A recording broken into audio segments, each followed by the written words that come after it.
What if I told you that Carl Jung discovered the most exhausting prison isn't made of bars and walls, but of words? Stay with me, because what I'm about to reveal will change how you see every conversation you've ever had.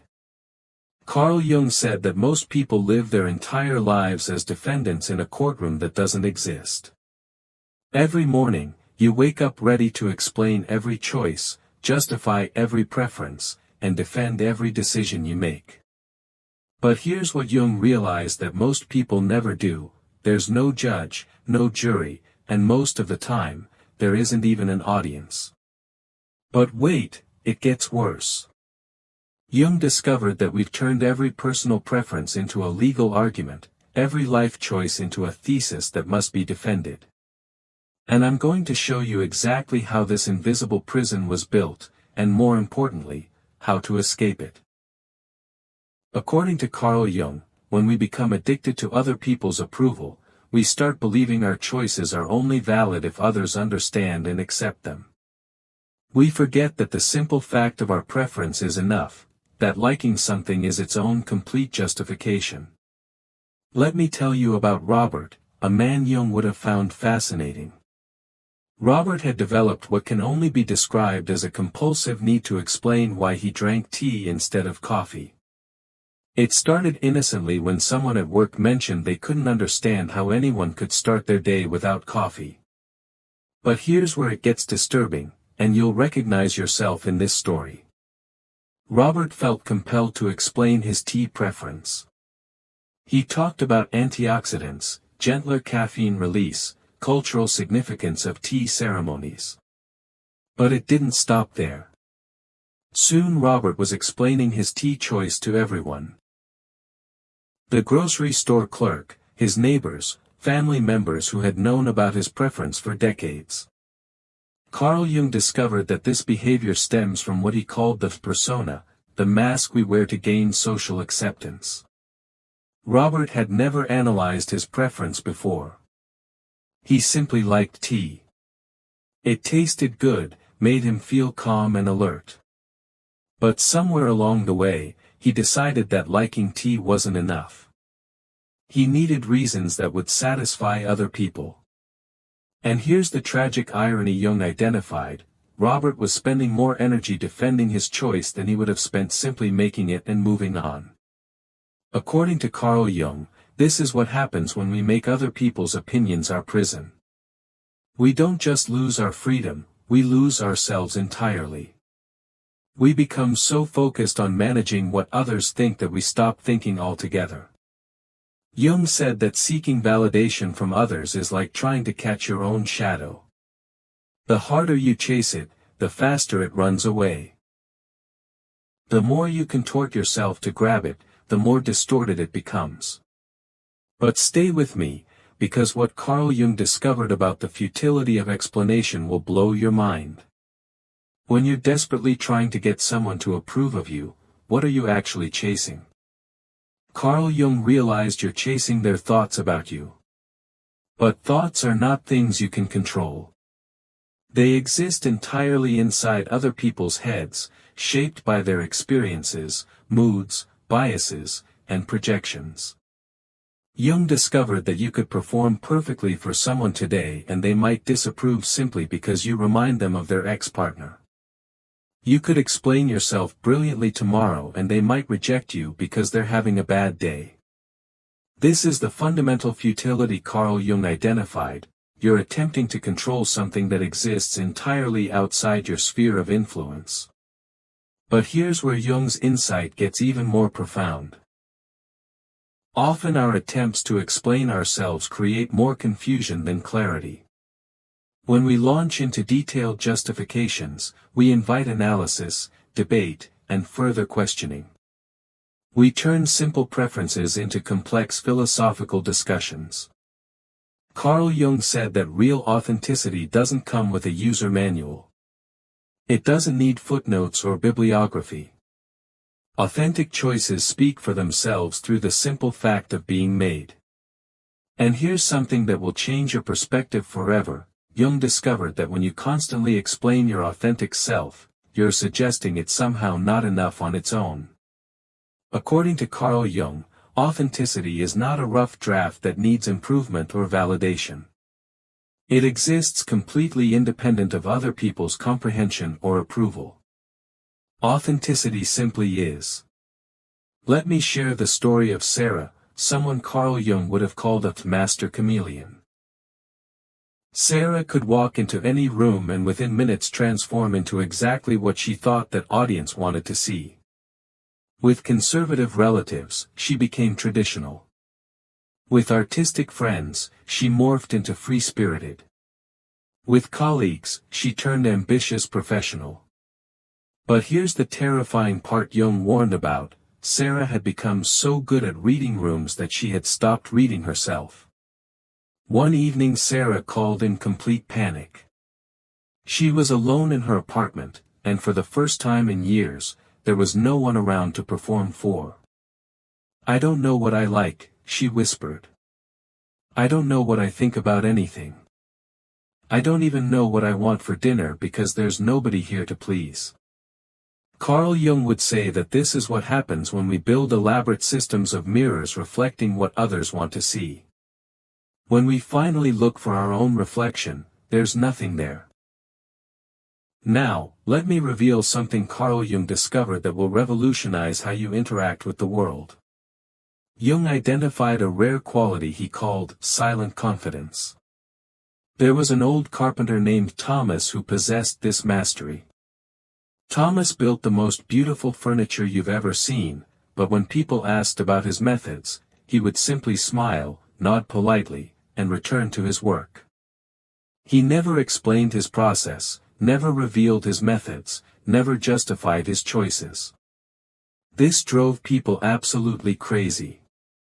They were used to craftsmen who would talk for hours about their philosophy and training. But here's what fascinated Carl Jung about this approach: despite never explaining himself, Thomas had a 3-year waiting list. Carl Jung discovered that Thomas understood something most of us have forgotten: there's a fundamental difference between communication and justification. Communication serves a real purpose, it shares information others need. Justification serves our insecurity, it seeks approval we think we need. According to Jung, confident people rarely feel the need to explain their preferences because they don't experience their preferences as problems to be solved. When a confident person chooses tea over coffee, they simply order tea. When they prefer quiet evenings, they simply stay home. And here's the power Jung identified in this approach: actions carry weight that words cannot match. Carl Jung said that silence forces people to pay attention to what you do rather than what you say. Silence makes your actions the primary source of information about who you are. Thomas's customers didn't understand his methods, but they absolutely understood his quality. Jung discovered that silence also protects your energy. Every explanation you don't give is energy you can put into your actual work. Every justification you avoid is mental space you can use for creativity. But here's the moment that changes everything. And Carl Jung said this happens to every person who discovers their true power. There comes a moment when you suddenly realize something profound: you don't owe anyone an explanation for being yourself. Jung called this the individuation process, the journey toward becoming who you truly are, independent of others' expectations. For Jung, this realization often hits like lightning. One moment you're drowning in justifications, and the next you're standing on solid ground, wondering why you ever thought you needed permission to exist as you are. According to Carl Jung, recognizing that you don't owe explanations is only the beginning. The real skill lies in learning when explanation serves you and when it drains you. Jung said if you're explaining to help someone understand something they need to know, that's communication. If you're explaining because you feel uncomfortable with their disapproval, that's justification seeking. When you catch yourself explaining the same thing over and over to the same person, Jung said you've fallen into what he called the approval trap. But here's the key Carl Jung discovered for breaking free from this prison. People have ways of making you feel like you must explain yourself. They raise eyebrows, ask probing questions, express disappointment. Jung said these are invitations, not obligations. When someone pressures you for an explanation, you can simply say, "I've decided not to discuss that." Carl Jung discovered that the hardest part of breaking free is accepting that some people will never understand your choices, and that's perfectly fine. Sometimes people understand your choices perfectly and still disapprove. Sometimes they'll never understand no matter how clearly you explain. And here's what Jung called the ultimate liberation, when understanding has nothing to do with you and everything to do with their own fears and projections. According to Carl Jung, there's something beautiful that happens when you stop defending your choices, you start having energy to actually enjoy them. All that mental and emotional energy you were spending on justification gets redirected into living. Jung said this transformation of defensive energy into creative energy is perhaps the most valuable benefit of escaping the explanation trap. When you're not constantly preparing your defense, your mind becomes free to create, explore, and play with possibilities. But Carl Jung made a crucial distinction that most people miss entirely. There's a difference between living beyond the need for permission and living without regard for others. Jung said the key lies in understanding the distinction between being considerate and being controlled. When you're being considerate, you communicate information others need to coordinate effectively. When you're being controlled, you're providing information that serves other people's comfort with your autonomy rather than any practical need. According to Carl Jung, healthy relationships actually thrive when both people maintain their autonomy without constant explanation. Think about the people you most respect. Are they constantly explaining their choices to you, or do they simply make their choices and invite you to accept them as they are? Jung discovered that the people we find most attractive are usually those comfortable with themselves without needing us to be comfortable with them. Carl Jung said this isn't selfishness, it's integrity. And integrity is magnetic in a way that people-pleasing never can be.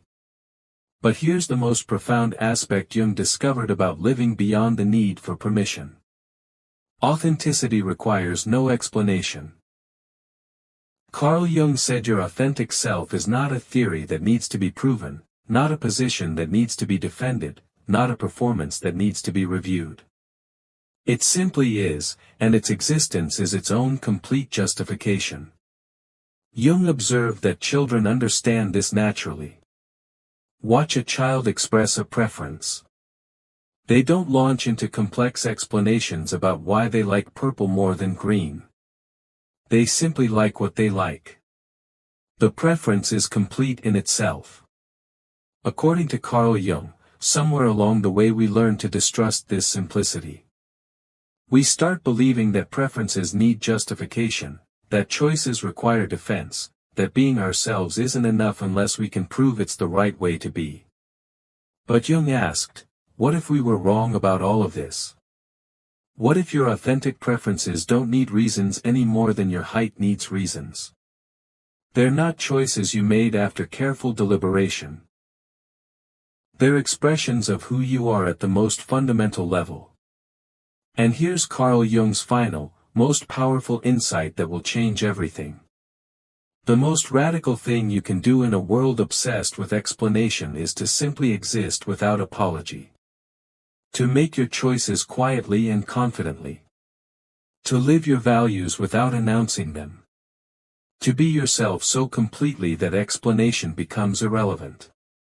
Carl Jung said this is the freedom that lies on the other side of the explanation trap, the freedom to live your life as your own unrepeatable expression of what it means to be human. No commentary required, no justification needed, no permission sought. Just you, being magnificently and unapologetically yourself, for no other reason than because that's who you are. According to Carl Jung, healing begins the moment you choose silence over explanation, presence over performance, authenticity over approval. This is not just psychological theory. This is the path to becoming who you were always meant to be. The question Jung would ask you is this: will you continue living as a defendant in an imaginary courtroom, or will you finally step into the freedom of being yourself without explanation? Thank you so much for staying with me through this exploration. If you found value in today's discussion, don't forget to subscribe to the channel and share this video with someone who might benefit from it.